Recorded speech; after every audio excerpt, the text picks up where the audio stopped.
Okay, we're working on an '01 Dyna over here. Absolute beautiful bike. This thing is real nice. It's got a lot of damage on it from front to rear. It got hit on the side, and it kind of appears like it's a little bit bananaed.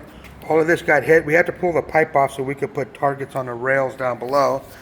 But if you look at the neck over here, let's back up one more time and take a look at the handlebar. You can see the risers are bent because it makes it look like the bars are bent, but it's just the risers.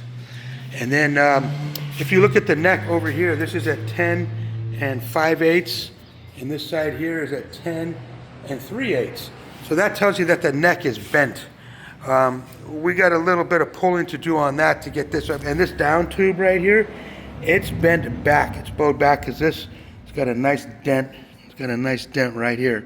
So the whole down tube on the left side, on the right side, it needs to be pulled forward.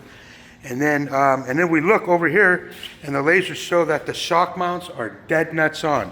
So luckily, this is good because this is so important, because this is where your shocks mount to the top and they go down to the swing arm, and you don't want your shocks leaning because those are bent. So we're very fortunate. That's good. But now if you look at his swing arm right here says 5 1/8, and on this side here he is at 4 3/8.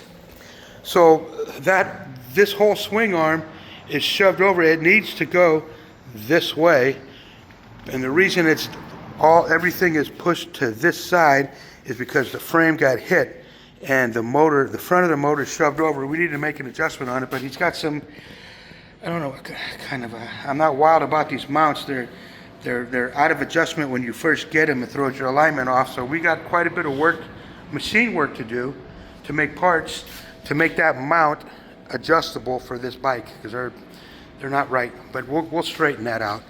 And then if you look back here, it looks like the whole back end of the bike is swung over. But watch this. Let's get the lasers to hit.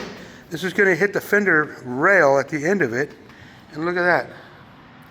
It's at 6 1/2, and it's at 6 1/2 on both sides. But if you look here, it looks like it's all swung over, but it's not. It's what it is the swing arm is shifted over, and the bottom of the fender down here is bent.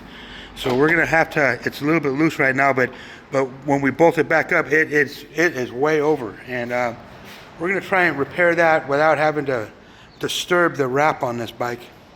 And you just can't tell without the straight shooter. You absolutely need the straight shooter to tell what is damaged on this motorcycle. And there's quite a bit of damage on it. We're going to put this on the rack in a couple of days and start making some pulls on it to make it right. But so here we go.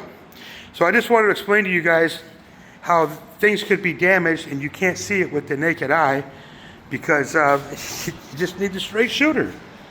All right, here we go. We're going to get hot on this bike. Start doing some R&I to get it ready for the frame rack.